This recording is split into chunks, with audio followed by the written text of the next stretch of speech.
who is the founder and CEO of Nine Rock Education. So I'll be muting my mic now for Ms. Tracy to give her, to help us facilitate the first section of this webinar.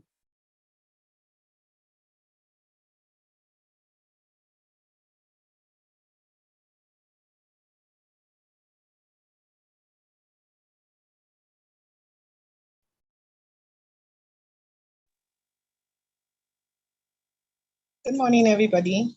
I don't know, should I go on? Should I begin? Yeah, we hear you, ma'am. Good morning. Yes, you can begin. Okay. Sorry, before you begin, I wanted to say if you have any questions, you can raise your hands or put it in the chat box. Thank you. Okay, good morning, everyone. My name is Tracy Anakeno. Nice to be here. And I will be speaking this morning about quality education for all.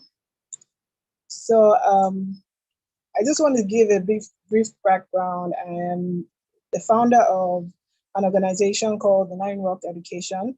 And basically what we do is to complement education in Nigeria and try to help in every area we can help. So we offer services like tutoring, and something that has been I've been very passionate about is the development of teachers, because I think we need a lot of work in that area in this country.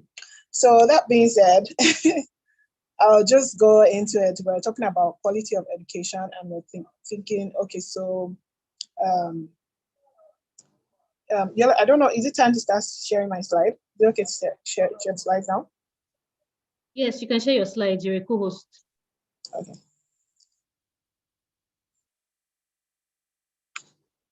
No, I can't share yet.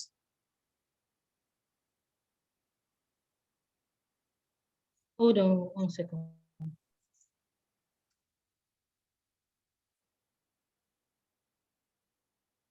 Oh, okay. Please hold on. Can I please ask the host? They've done that. Okay, yeah, I can share it. Okay, so I don't know how the weather is over there for everybody, but over here it's chilly and we're trying to manage ourselves. So I just want to share my slides really quickly. Okay, so here it is. Sorry.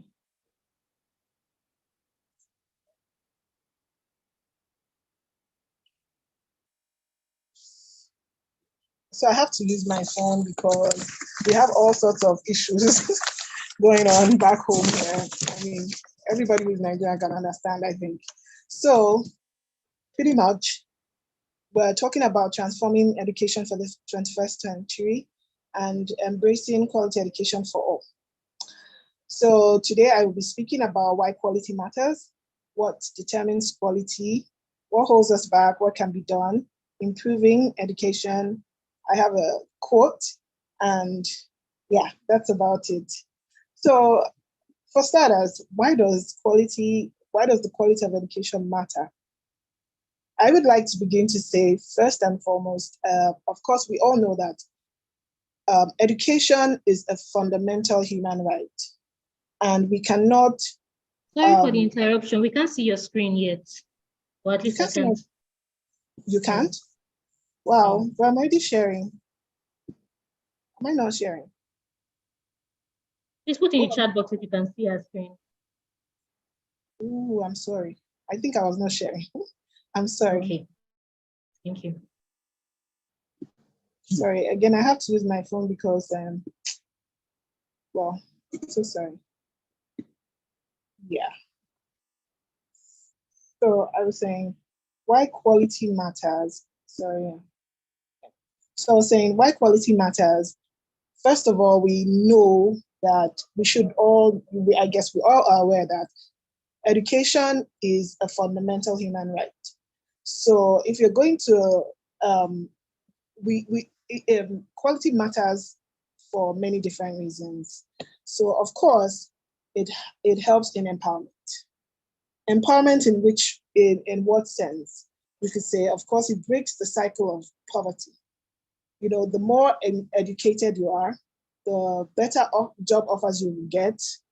Better job offers you get, most likely the better pay you get, better paid income. So higher income, and so you're empowered and you're able to be who you want to be and do what you want to do. Then in terms of equality, awareness and enlightenment through education helps us to be able to be accepting of equality, and it reduces inequalities, like in sense of between inequalities between gender, for instance. It reduces gender inequality. It helps us understand why education is deserving to all, irrespective of the gender or race or or whatever. So then also it helps promote healthier and more sustainable life. Of course, again, with information through education and awareness and enlightenment, we are able to care better for ourselves, our bodies, and live a healthier and more sustainable life. Tolerance and peaceful coexistence. So here also, quality of education could help, if good, high quality education is provided, it could also help provide, it also help enlighten and foster tolerance and peaceful coexistence in societies within ourselves. We are more accepting of each other and understanding of each other in society. And then finally, an educated population leads to innovation, higher levels of productivity, and increased economic growth ultimately. So ultimately, education, quality education works for the individual, the society, the community, and the Nigeria as a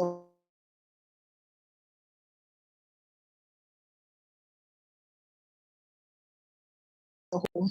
So what determines quality? What determines quality? I do not know if I did not mention. I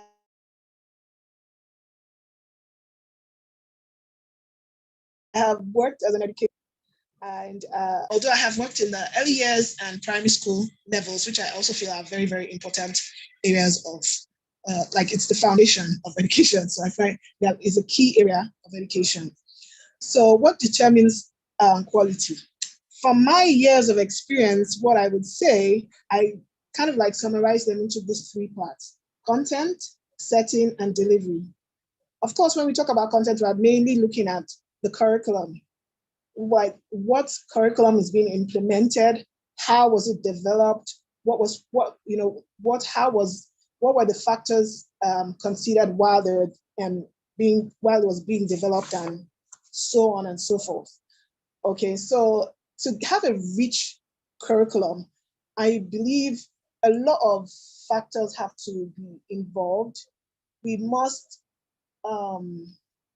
consider not only the subjects, the kind of subjects that will be going in. We're not talking only about the kind of subjects going in. We're also going to be considering, sorry, my butt. So we're also going to be considering,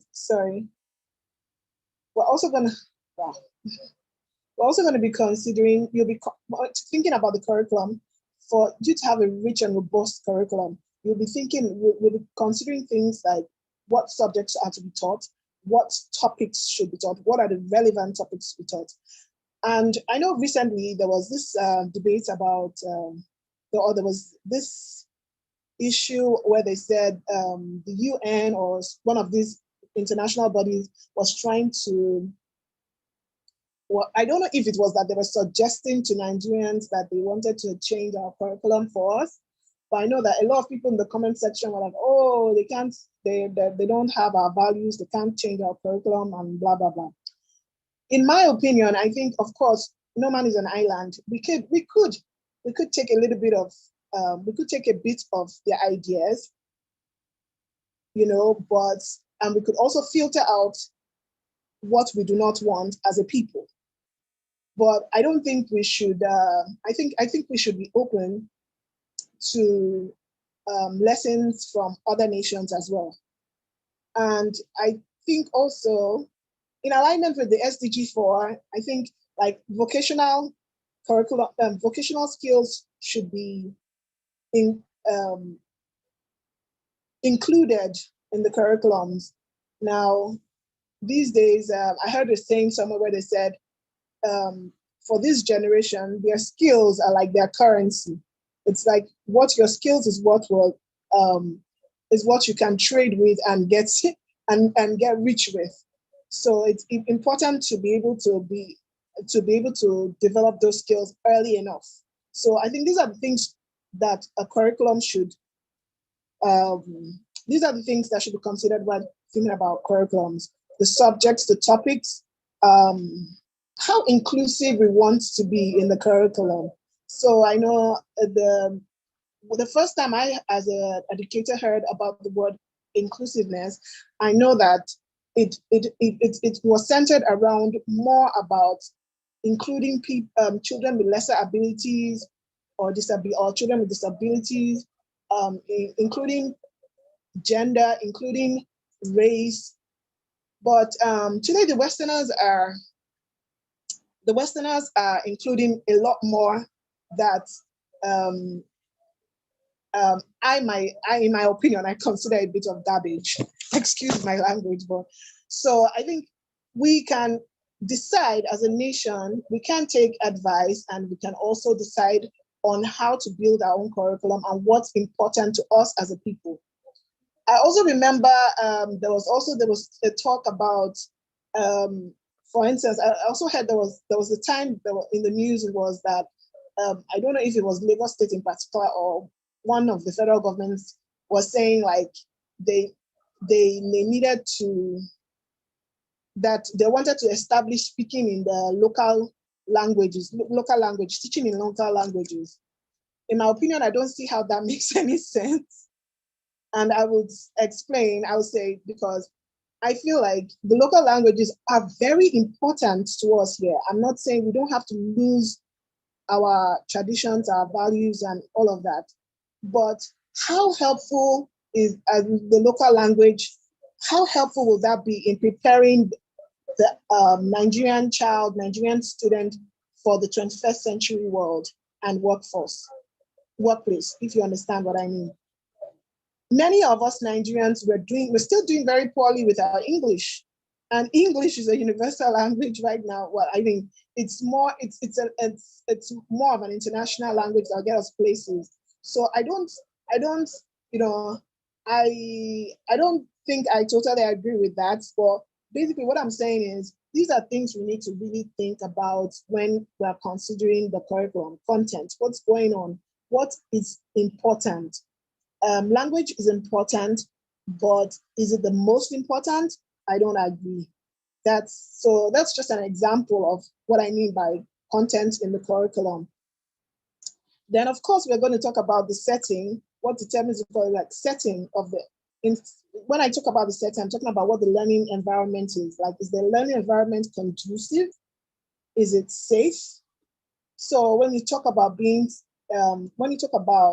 environment being conducive and safe, quality education focuses on like it focuses on the whole, the social, the emotional, mental, physical, and cognitive development of each student. So we're not, how safe are their learning environments? Are they being taught in toxic environments where the school staff are at loggerheads with each other, or are they professionally trained to maintain a certain ambience around the students? Are the children being taught by these teachers in a way that they are made to feel confident in what they know and are not afraid to admit what they don't know, and not afraid to make mistakes and to learn? So what's the environment like physically and what's the environment like psychologically, setting like. So those things, I believe, also determine the quality. We want a safe space where children feel happy and excited to go to school. They don't feel like it's a chore. They don't feel like it's a bore to go to school. Setting matters. So then, of course, delivery matters. So who delivers these lessons? We've set up a curriculum. We have a nice, safe, conducive learning spaces. But now, who are the people who are going to deliver these lessons? And for me, this is like the most important key component of quality education: the teacher. I don't know if you will agree with me, but I believe this is the most important key component of quality education: the teacher. So first of all, I feel like the educational system has failed so badly that even those who are teachers are not properly equipped for the role. A large majority of them, well, not all of them, a large majority of them are not properly equipped for the role. And today, it seems like teaching is so easy. It just seems like the next easiest, best profession to just jump into. So you have everybody and anything in everybody and everybody into it. Like, oh, I'm a teacher. Owning a school is the best business seems to be like one of the most profitable businesses in Nigeria. So everybody opens up a school, and we don't have enough qualified hands. So anybody, they're picking up everybody and everything. I believe standards have to be set. What is the selection processes for getting teachers? Standards have to be set. I do not. Well, until very recently, the Teachers Registration Council of Nigeria became popular. It was until this JAPA era, that everybody started realizing there was such a body. So I don't know how it works. I don't know how it works for the government schools, but in private schools, nobody really. I don't feel like there's any standard of measurements per se. No quality control to look out for what kind of teachers are being employed, So I think things like that need to be set in place. We need to have those kind of things. Then, of course, even when you have teachers who are qualified to begin to be a teacher, there's no continuous professional development. There are no continuous professional development opportunities for the teachers. We don't have enough quality of that. We don't have the ones that are very good are pretty pricey. So we don't have access. Teachers don't really have access to this kind of things. We have the argument where the schools and the teachers argue about who should be the one training who. Teachers need to be training. I mean, teachers need to be trained.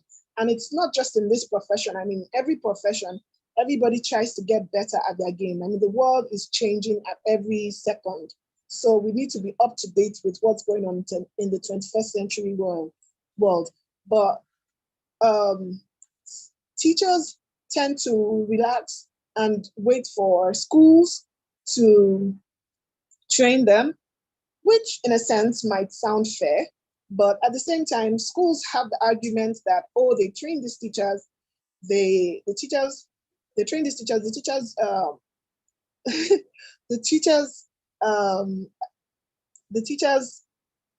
get their certificate and then they leave the school and go somewhere else. So we can understand the battle here. But needless to speak, CPD is very key, it's very important. Then how equipped are the teachers anyway? What kind of materials are they provided with to meet up with the modern technologies? Like, we need to be able to support our teachers with modern teaching aids, tools, and methodologies, to keep them at par with the ever-changing world. Yeah.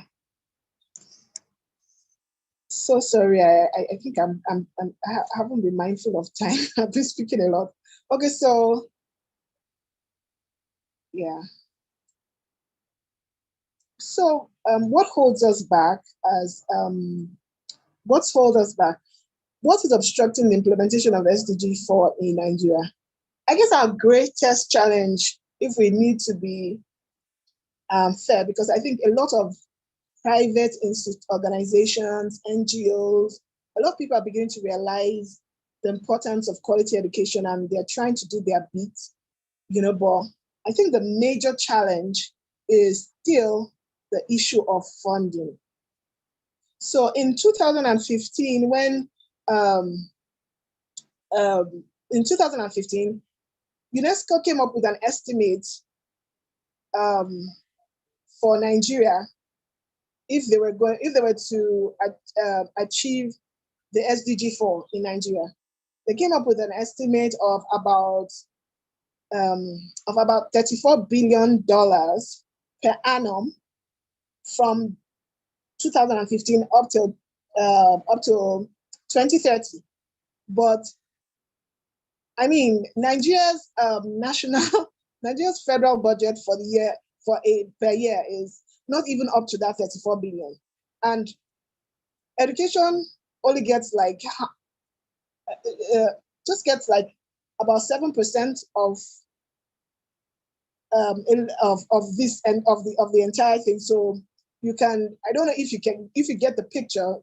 We don't even have up to 34 billion as our federal budget, and then what comes to the educational sector is so tiny. It's so tiny. So it's a very tiny percentage. So yeah, funding is a major challenge. Then policy improvement. Policymakers need to improve on the policymakers need to improve on the existing national policies for education. They should, so that they could be in more alignment, so that they could be more aligned with the SDG4 goals. For instance, in terms of promoting vocational skills.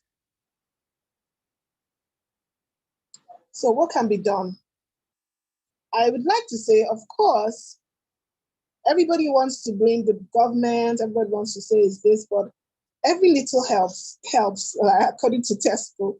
I'd like to say that concerning this issue, we need all hands on deck, and everyone can help.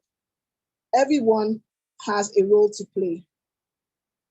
The government could help by increasing budgetary allocation, which has always been an issue, to the educational sector. The private sector can implement more strategic corporate social CSR programs in education, with paying particular attention to the educational sector in particular. Develop more programs in educational sector in particular. Then the international donors could also prioritize education programs in their assistance portfolio. And us as individuals, you and me, we can be proactive in acquiring knowledge. Everybody sits around and waits for somebody else to do the job, but there's always something else. There's always something that we could do. There's always something that everybody could also do. We don't wait around. We could get involved in programs. We could get involved in programs. We could try to develop ourselves. There through internships, through training programs. There are also free online courses that we could take to help develop ourselves. So we don't necessarily have to sit back and say we're waiting for the government. Also, as a community, we could also help raise awareness, awareness programs to enlighten the masses. So there's something that everybody can do. Improving of education. So these days, like I said, students should not see education as a chore. Yes, hard work is involved, but even they should enjoy doing the hard work. They should understand why they need to do the hard work. They shouldn't see like a chore. They shouldn't see like, they shouldn't see it as a Herculean task. So how can we make learning interesting for people to actually enjoy learning? How do we get their attention and keep them interested in learning? By coming up with innovative teaching methods. And now there's so many ways we can do this. We have activity-based learning, blended learning, we have virtual labs, fun ways. You can make crosswords, you can, have simulation-based learning, so many ways. I mean, at my primary school level, and the primary school level and the nursery and primary school level, we do things like taking children outdoors to learn, taking them outside of their usual classroom situation. We sit down outside and it's a different environment, it's a different environment, you approach it with different, you have to keep, children nowadays, you have to be on your toes, you have to keep them guessing, keep them curious about what's coming up next. So you have to come up with different learning strategies to make education fun. Sorry, I'm so conscious of time, and I think I must have done over my time. And finally, I would like to stop with saying, a wise man once said, inclusive, good quality education is a foundation for dynamic and equitable society. I'm sure many of you must have guessed or know this wise man was Desmond Tutu. In summary, I want to say there's always something you and do. Quality education is key. It's a fundamental human right, and there's something you and I can do about it. So together we can. Thank you. Thank you very much, Ms. Tracy. If you have any questions, you can raise your hand or put them in the chat box. Thank you once again for taking us on quality education, how we can achieve it and what we can do. I particularly like when you were talking about, making children interested in learning, letting it be like a chore to them and all that. Then you gave the example of what you do at nursery level, which is fine. But when you're talking about senior students, like, people that I notice, like people that are already senior secondary school students from SS3, they just want to write WAEC and get it over and done with. They're tired. How do you try to encourage these people and make it interesting for them when their mindset is already, let me do and finish? Yeah, before you got to that stage before you got to the stage of the examination where they're like, oh, I just want to write this examination and finish. What has the classroom experience been like? You have to keep them wanting to come back for more. They're enjoying it so much. What has before I would come to your house and say, oh, I'm ready to go, or I don't want to come back here. I just want to go. There might be something you are doing that is keeping me wanting to stay back. So there are ways I feel teachers can motivate their children, their students, inspire them. One way is one very important way I would say is acknowledging their efforts and constantly reminding them that they are able to be what they want to be.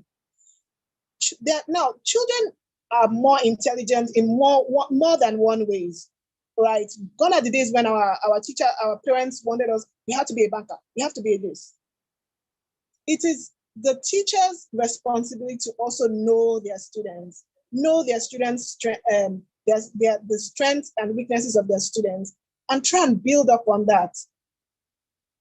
Whatever the areas are, try and build up on that. The children, everybody actually is happy when they know you're interested in them in such a way. It's not just about what the person has to do right. So you teach the child to be passionate about something and be able to strive to go for that. So it's about trying to bring out that passion in the children, inspiring the children, motivating them, trying to bring out the passion in them so that they are motivated. They want to do this. They want to research. They are the ones that are curious about how they can meet their own goals. So that's what I think for senior secondary schools. Okay, thank you very much. If there are any more questions, you can raise your hand so you would unmute yourself. Sorry about the sound, it's raining outside.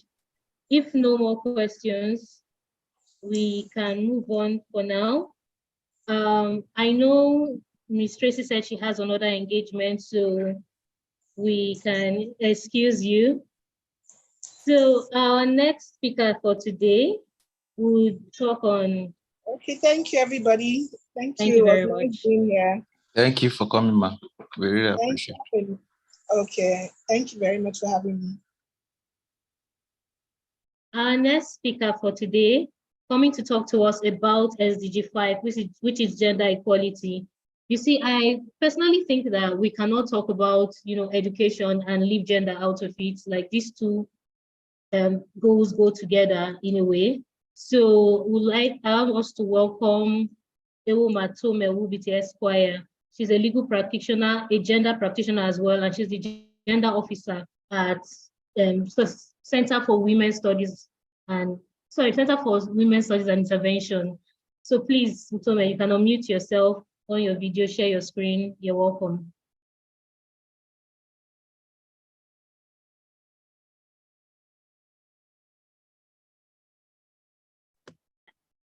You're welcome. Hi everyone. Good morning. Sorry I'm sounding like this. My voice is a bit cracked, but please just bear with me.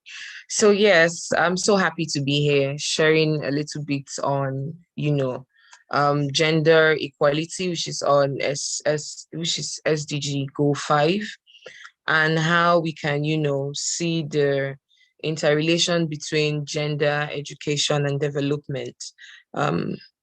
Let me try and share my screen briefly.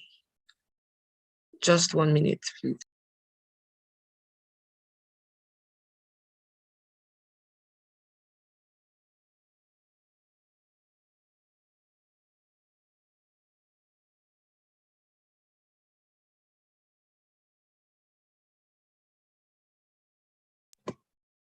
Can everyone see my screen now?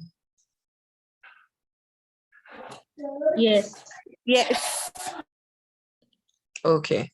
All right. So today I will be briefly discussing empowering women and girls through gender equality, specifically closing the gender gap. And we cannot have the gender equality discussion without fully understanding what Goal 5 of the Sustainable Development Goals entails. More specifically,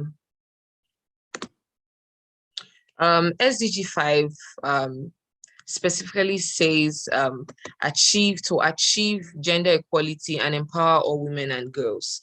And this particular goal has like 5 targets.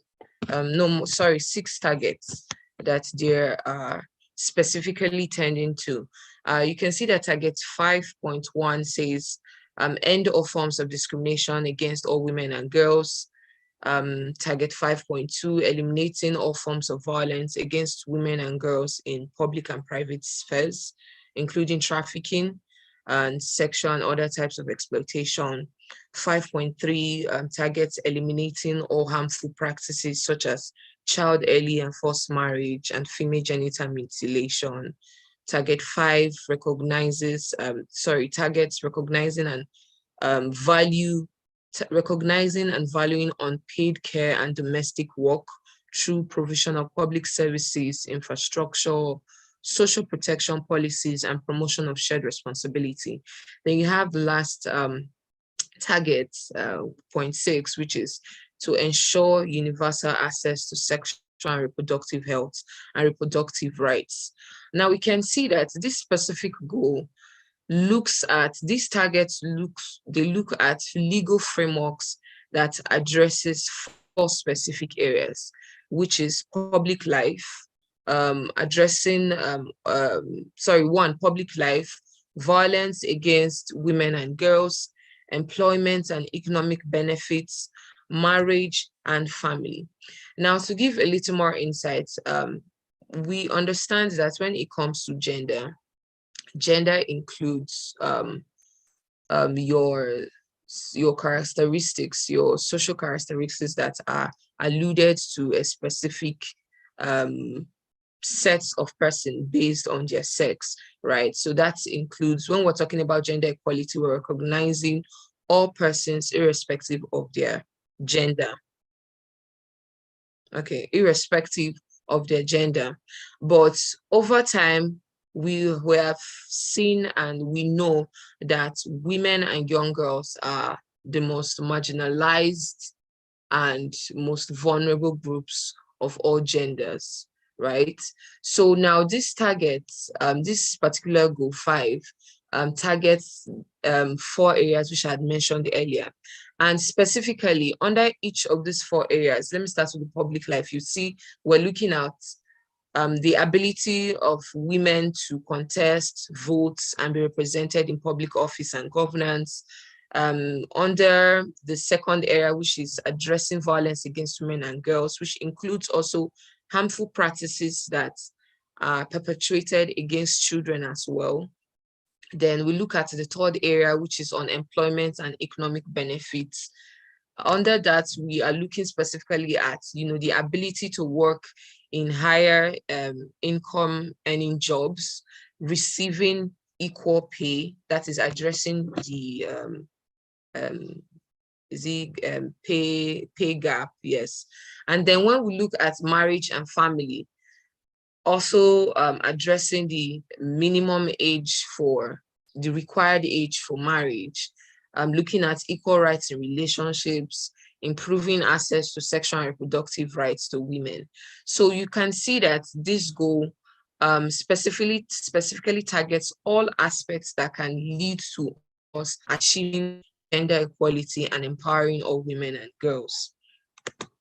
When you go down, you see in Nigeria, we are not fully on track to achieving gender equality by 2030. Despite progress that has been made by, the government in terms of trying to make laws and policies that could, help protect women and girls and, address gender discrimination and bias, we can see that it will still take us up to 286 years based on the current rate of change that we have.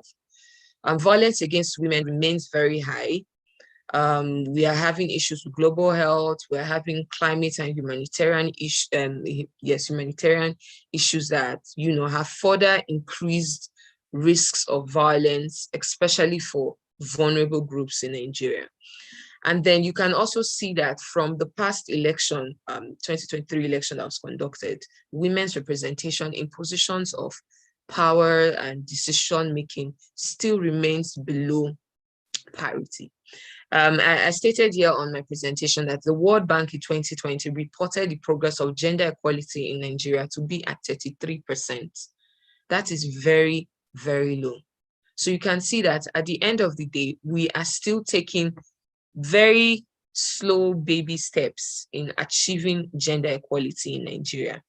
And it would take everyone, all of us, both men, both young girls and women, coming together to see how we can both work to promote and achieve gender equality. We have to first understand the importance of gender equality in achieving progress in Nigeria. Not only progress, but sustainable progress that can last for a really long time. Gender equality is basically equal rights, opportunities, resources, and responsibilities for all persons, irrespective of their sex.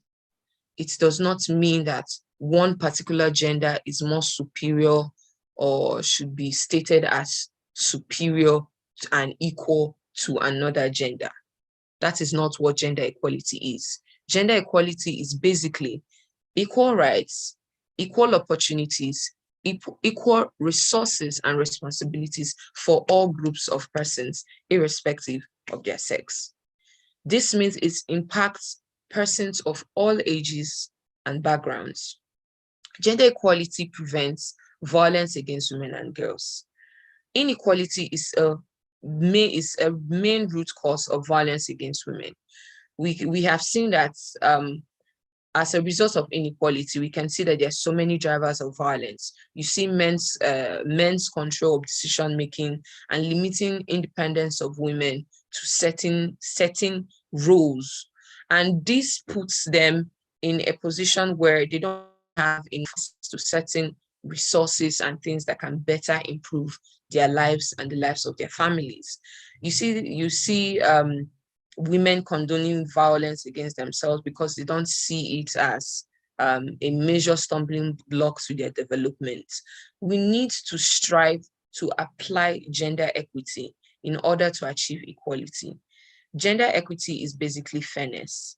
To ensure fairness, we need to put in place strategies and measures that can compensate for women's and young girls' historical and social disadvantages that prevents us from operating on a level playing field with men.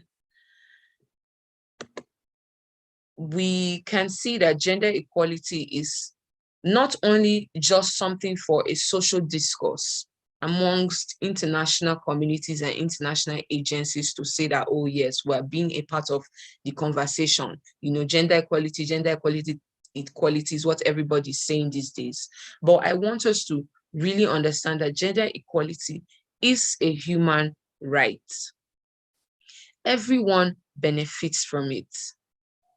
Promoting gender equality, advancing gender equality is very key to all areas of a healthy society, from reducing poverty, promoting education, ensuring the protection and well-being of vulnerable groups, especially women and girls, including persons living with disability. You can see that I emphasize that it is essential for economic prosperity. Gender inequality keeps the most vulnerable of groups, which is mostly women and young girls, and their families trapped in circles of poverty.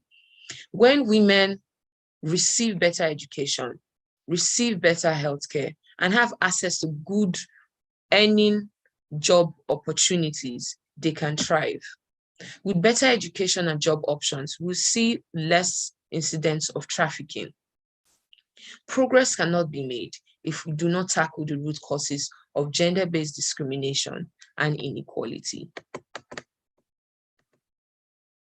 I would like us to just briefly look at, some root causes, or rather contributory factors to inequality in Nigeria, and what those factors lead to. You can see that in Nigeria, most times when you have conversations in communities and you speak to persons to try and understand really that why do you think gender inequality is still very prevalent in Nigeria?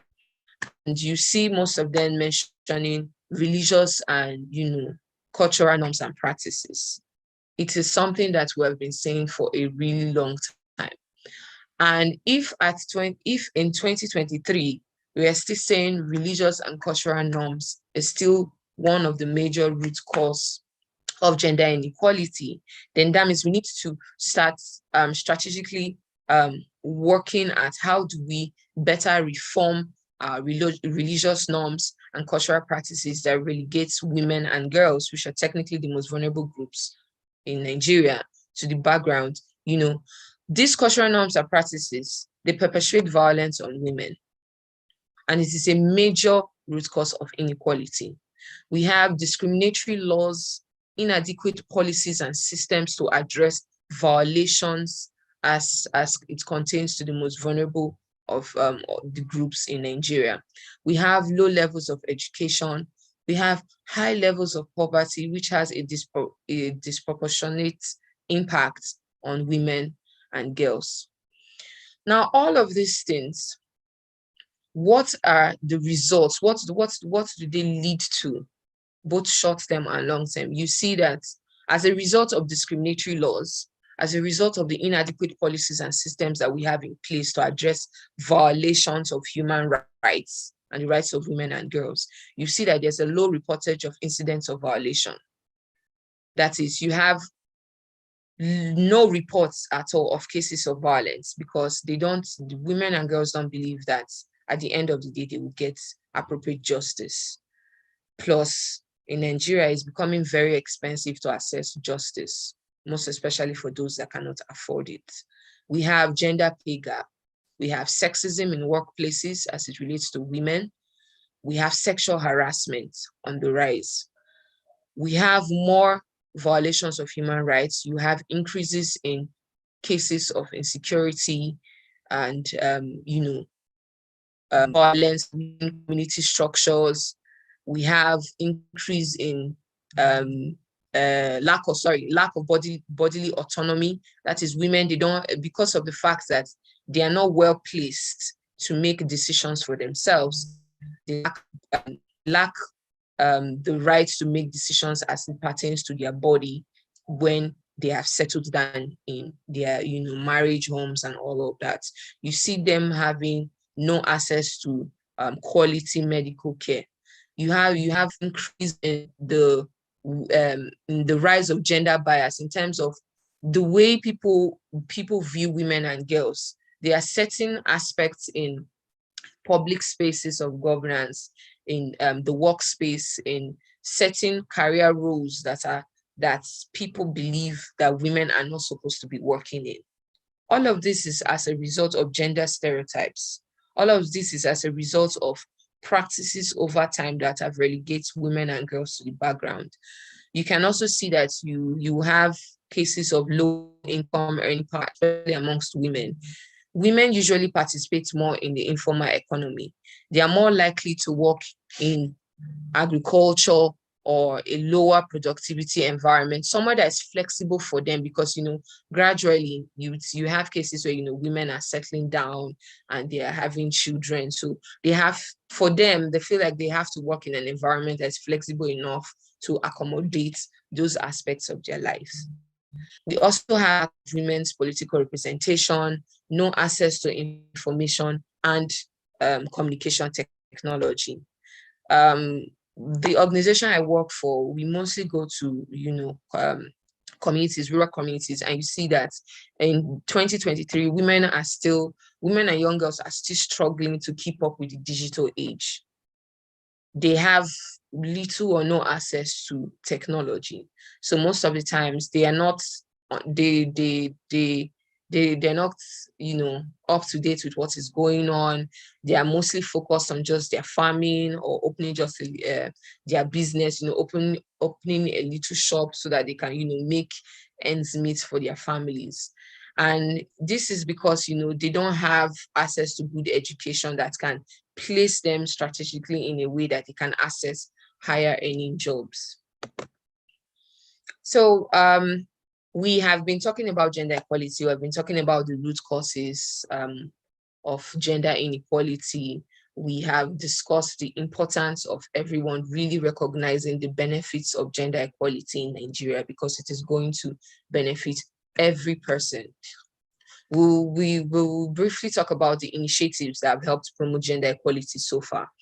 I want to specifically, recognize the work that CSOs and NGOs have been doing in Nigeria. They have consistently been working on programs and initiatives that are targeted at better advancing gender equality in Nigeria. You hear calls for workshops, for meetings, community sensitizations, high-level advocacies to, government parastatals, on how best we can really help the vulnerable groups in Nigeria. But in terms of what the government has been doing or currently doing in promoting gender equality, you can see that in my presentation, I said the Nigerian Constitution, quite all right, provides for gender equality and non-discrimination. However, the most vulnerable group, which is basically women and young girls, they still continue to suffer marginalization and injustices. Education is one of the most important aspects of human development, and eliminating gender disparity will help to increase the status and capability of young girls and women to efficiently contribute to the country's development. Closing the gender gap would mean higher growth and productivity, greater economic stability. The benchmark for assessing the level of gender equality and women's empowerment includes enrollment in education at the primary, secondary, and tertiary levels, employment, as well as inclusive representation in decision-making and governance in the country. In Nigeria, there has been some laudable efforts that have been made to eliminate gender discrimination and to ensure all rights of every person in Nigeria is well respected. We have the National Gender Policy, which replaced and reinforced the previous national policy on women. This gender policy is particularly targeted at addressing gender equality in Nigeria. More specifically, it ascribes what we call an affirmative action, 35% affirmative action in terms of the representation of women in governance. Aside that policy that is in place, we have the National Policy on Gender in Basic Education. Most recently, the federal government launched, I think last month. We're still in May. No, yes, this month. Most recently, the federal government launched a women's economic empowerment policy. And this policy seeks to enhance gender equality, reduce poverty, and coordinate efforts amongst development partners to promote women's rights and empowerment in Nigeria. This policy will also recognize cross-cutting enablers such as women's financial inclusion, literacy, digital innovation, access to better medical services, household, workplace, and community support structures. So we can see that, slowly the government is, trying to do their best in promoting gender equality, but really it is still up to everyone to, come together and see how well we can better the lives of all vulnerable groups in Nigeria. Proceeding from that, we can now look at steps we can, take to advance gender equality in Nigeria. So amongst which, first and foremost, we really need to look at the legal frameworks that we have in Nigeria. We need to start assessing to, properly eliminate gender biases that are still contained in some of our legal frameworks. We need to improve implementation of laws and policies targeted at addressing inequality and discrimination. In Nigeria, we have a lot of laws. We are very good at making laws, coming up with policies, things that are targeted at improving our lives. But we have a problem with implementation of those laws and policies. The only way we can begin to see progress is when we begin to improve implementation of laws and policies that are targeted at addressing inequality. Then we need to continuously push our awareness programs, both via media and community engagements. Most specifically for community members, for leadership structures to better understand the socio-economic benefits of gender equality. In terms of awareness programs via media, these programs will be targeted at addressing gender stereotypes, gender bias, addressing or rather sensitizing people as to legal frameworks and policies that are available, that addresses women's rights most specifically. if they understand that, oh, if people understand from watching their TV that, oh, there's a law called Violence Against Persons Prohibition Act that protects vulnerable groups, most especially women and girls, from different forms of violence. It will help in terms of, creating that awareness of, oh, all persons should be treated equally. If you do this act against someone, this would be the repercussion of doing such things. And then I didn't add that recommendation here. We also need to see how we can strengthen the judiciary, improving access to justice for victims and survivors of violence is very key to advancing equality. We also need to mainstream gender equality education in the curriculum provided at schools. The earlier we begin to teach our youths the benefits of gender equality, address stereotypes that, have been ingrained in their mindset from their homes in terms of specific gender roles that are ascribed to, persons because of their sex. If we begin to educate children, educate youths, we can see that eventually when they finish from school, they too can efficiently and effectively contribute to advancing equality in Nigeria. We need to keep up with our advocacies to community leadership structures on the benefits of transforming cultural norms and practices to be more gender sensitive, not only to community leadership structures, high-level advocacy to the government, to push them to insist on the implementation of laws and policies that have been made, to insist on, critically analyzing and assessing legal frameworks that are there. There are certain laws that, are kind of discriminatory to women and girls. For example, we have the labor law. We have the Police Act, where I think in the Police Act, if a woman wants to get married, she has to ask for permission from, is it the Inspector General of Police first? And in that permission, that letter that you're asking for permission, you provide details of the person you want to marry, all of that. And then you have the labor law where it specifies certain areas, should I say professions now? Yes, certain job roles that women cannot get into. Like women cannot work in the mining and extractive industries, and so much more like that contains in, some of the laws that we have in Nigeria. We need to keep up with our advocacy to these leadership structures, to the legislation on how best we can improve the laws and policies that we have in Nigeria. Thank you. I hope I've not spent more than my time.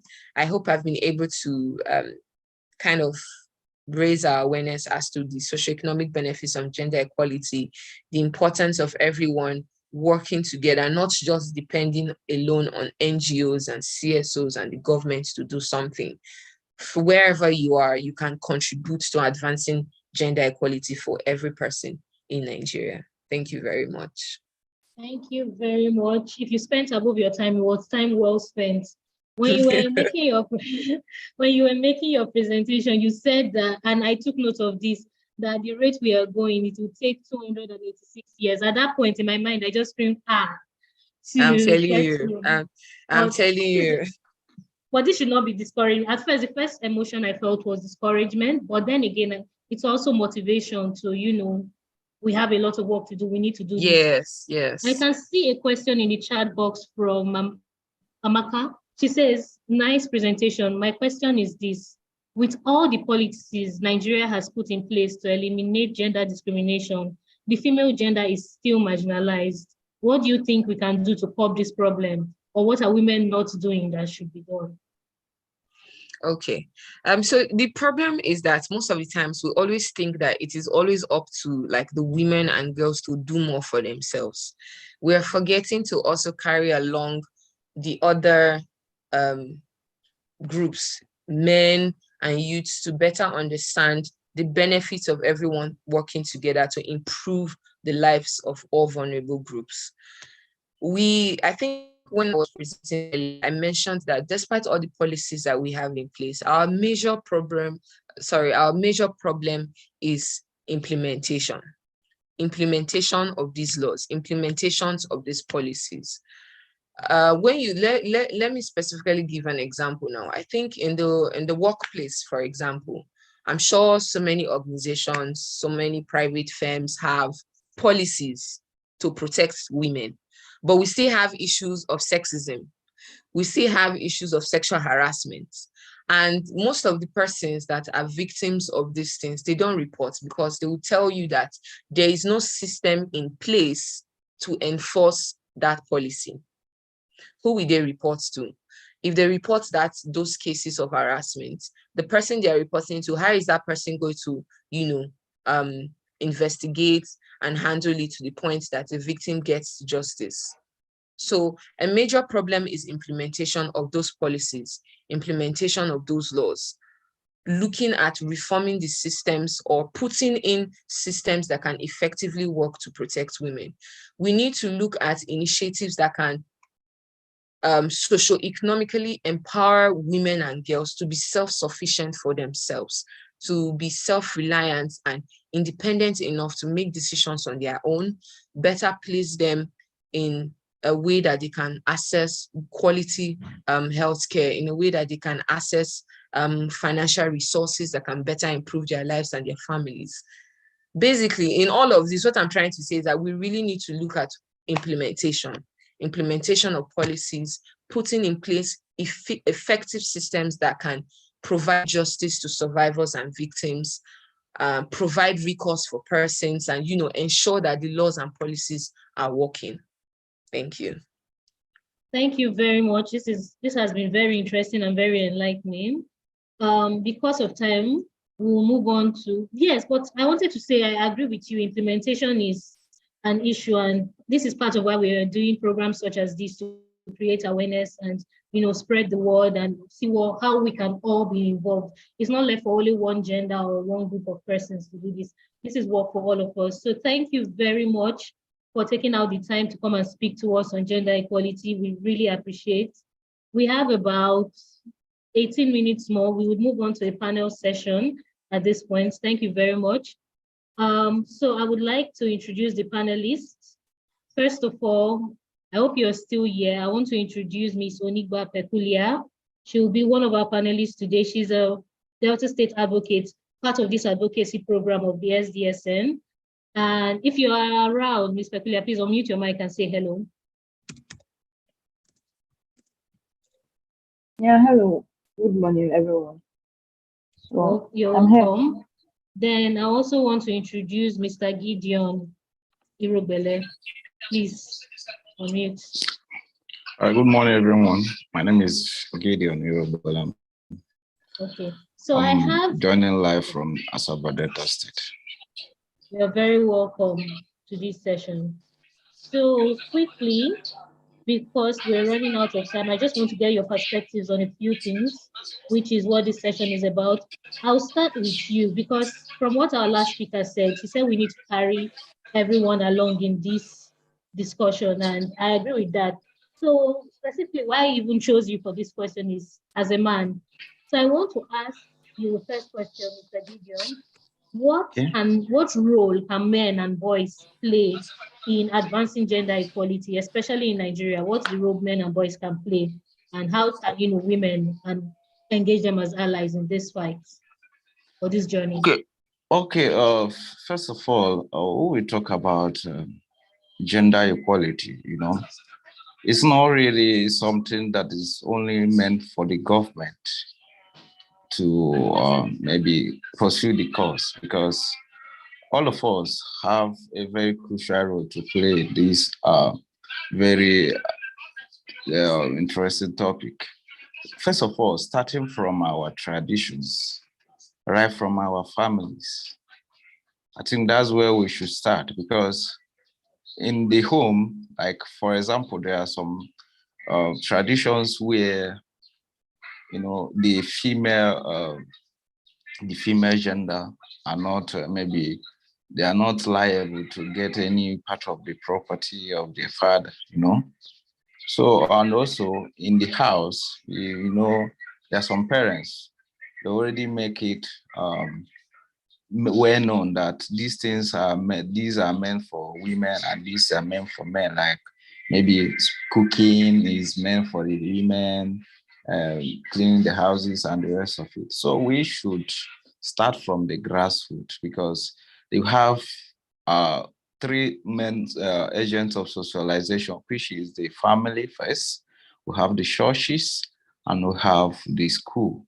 Okay, so I believe that if we should tackle it from the root source, which is the family first, we should be able to change the mindset of the individuals involved in this. Because if I should be able to see my sister as somebody who is kind of, who has an equal right with me, I wouldn't be able, like, I wouldn't tend to maybe discriminate against her. And if I should be able to maybe respect my own siblings as who are in the other gender, when I go out there, I believe that that doctrine that had been instilled in me already from the family, I will also carry it out, because I don't disrespect my sisters. I don't discriminate against them. I will not do it against anyone else outside.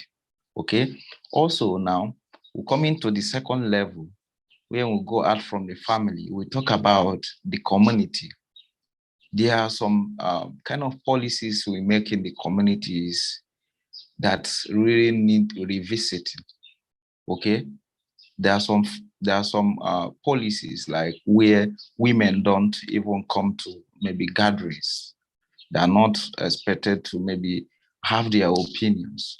If we should be able to uh, put something, we should maybe pursue the cause to change this narrative. I believe we will be able to maybe have a very maybe significant change. Also, our schools also have a crucial role to play, because like when the first speaker was presenting her speech, she said something about teachers training. That's why sometimes now I think our system used to get, kind of seems to get it wrong.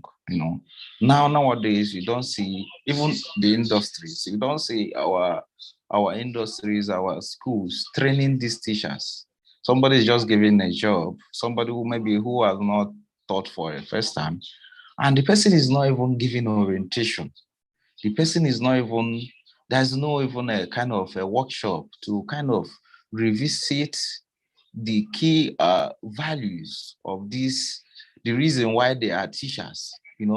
So we will now have some teachers who are not well informed on what they are supposed to do, on what they are supposed to teach the students, the examples they are supposed to portray. You see, so when we get it wrong from this grassroots, I believe we are all going to get it wrong in the society. You see, okay. So tackling this is not about, it's not only left for the men. If we should be able to start from this grassroots, I believe we'll be able to make a meaningful change.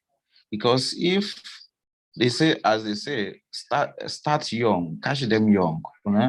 Because somebody who is already being rooted with maybe that inequality already, maybe somebody who is about 45 years already, and the person already have instilled the mindset that a man is superior to a woman, it will be very, very difficult for you to be able to change such person's mindset than a child who is just 3 years old. You understand? So I believe for us to be able to make this meaningful change, should be able to start from the grassroots. Thank you so much. Thank you very much. So what you're saying is that it starts from home. It starts from the community level. If at home I'm teaching my son that he's not more important than my daughter, than his sister, that way it works. So that's very interesting. You also talked about community level, and I understand that it's challenging because we have chiefs and priests in place who, local priests who are supposed to implement certain policies within their locality. So it's a challenge to now start talking to them and telling them, you see, I know that this is your tradition, but now we're in the 21st century, we're supposed to do this and do that. Well, yes, it's a very good suggestion to start from home. I would like to hear from our second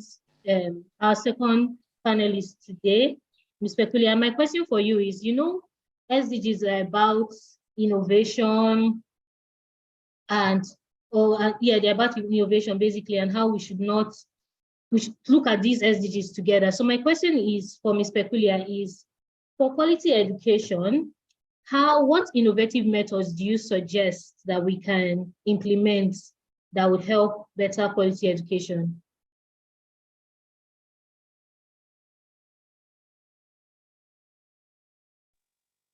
All right, so can you hear me? Yes, I can hear you. We can hear you. Okay. So for quality education and the innovative measures that can actually be used, I think some of them are mobile phones. When it comes to technology, one of the approaches to using mobile technology to provide access to educational resources. Now, mobile phones are widely, I wrote some things down, let me just read them. Mobile phones are widely available in many parts of the world. The world is going digitalized right now, and including marginalized communities, there are a lot of mobile phones that are available. So by using mobile technology, children can access educational resources, because if you go online now, there are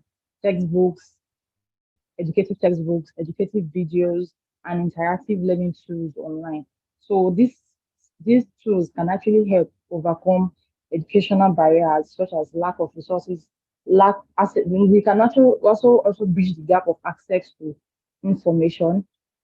Then I think another approach should be using of gadgets, like I said, technologies, such as making, let's say, visual augmented reality technologies can also be used to enhance the quality of what education.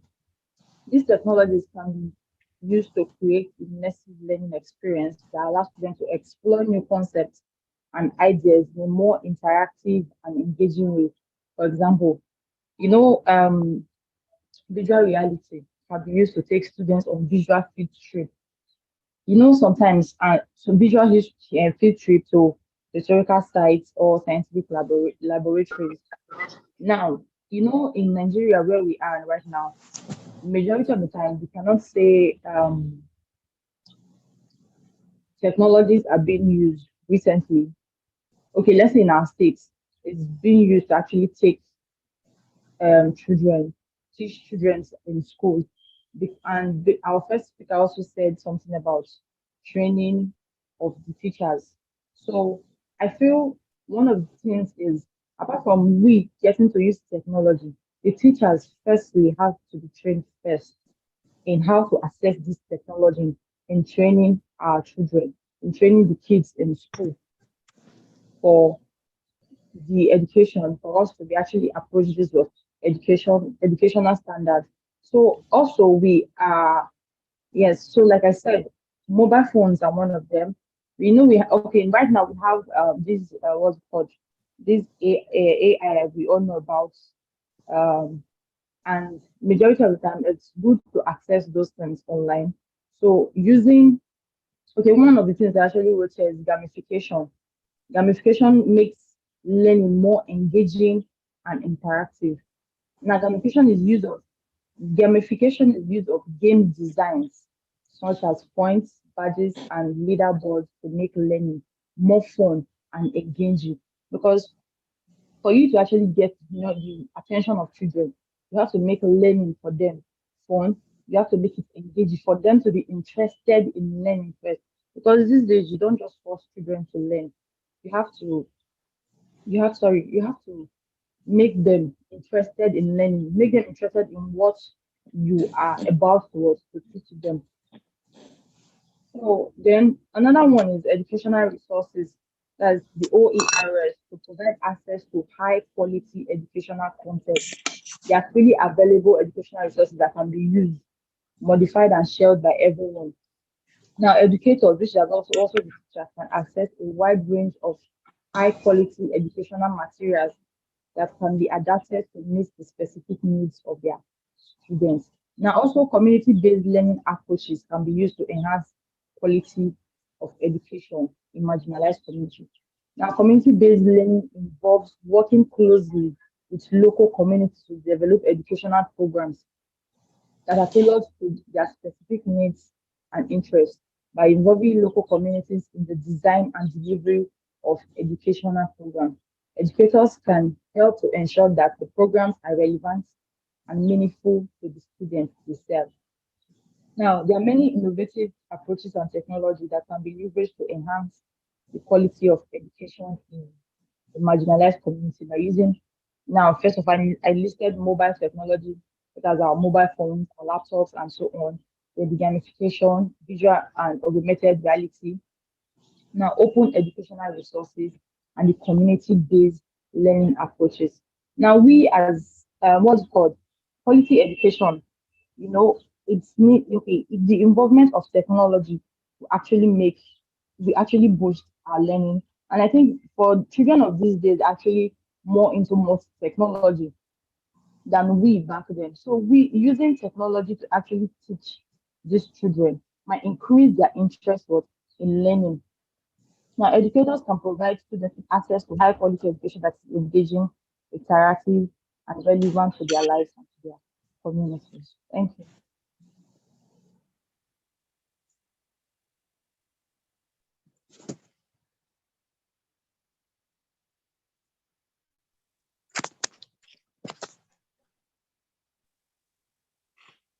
Speech. Okay, Mrs. Yolewe, are you here? Okay, Hello? yes, I'm Yeah, here. yeah, you can Yes, I'm take the here. mic. I was saying while she was talking, I had some network issues, so I was coming off and on. What I was able to get when you talked about gamification, you said you also mentioned mobile technologies as well as community-based learning. Those are very interesting points, and I particularly like the gamification because it's something that would really engage young students. You know, now most children, they buy tabs for them, they are always on their mobile phones. But if you're now giving games that are educative, it is really nice, and it will really encourage the children and students, and even us as adults. People, we like to play games. It's not just men. So it's not just men and boys. We all like this. So I really like your suggestions. And unfortunately, we are running out of time. We have just 2 minutes to go. So I would like to round up. I want to really appreciate everyone on this call today, our resource persons who came to talk to us on quality education and gender equality. It was short notice, but I really want to thank you. Miss Tracy has gone, and Tome, thank you very much. And to our panelists, our Delta State advocates, I'm very grateful that you have joined us here today and we have been able to discuss. This was an enjoyable discussion. You all agree with me. So once again, thank you as we round up this program for today. Do you have anything to say, our Mr. Gideon? Well, I don't have much to say. Well, I want to express my gratitude to the participants for being in attendance. It's not really easy for anybody to leave whatever they are doing. Even if you are not doing anything, I believe you can even use your time to sleep. But you make it uh, important to be here. So I want to kind of appreciate you for coming to the meeting. We are really grateful. And we hope as we move on with the course that we'll be able to achieve meaningful progress with a combined effort. Thank you so much for coming on board. We really appreciate it. Thank you very much, everyone. We're ending the session now. You can leave.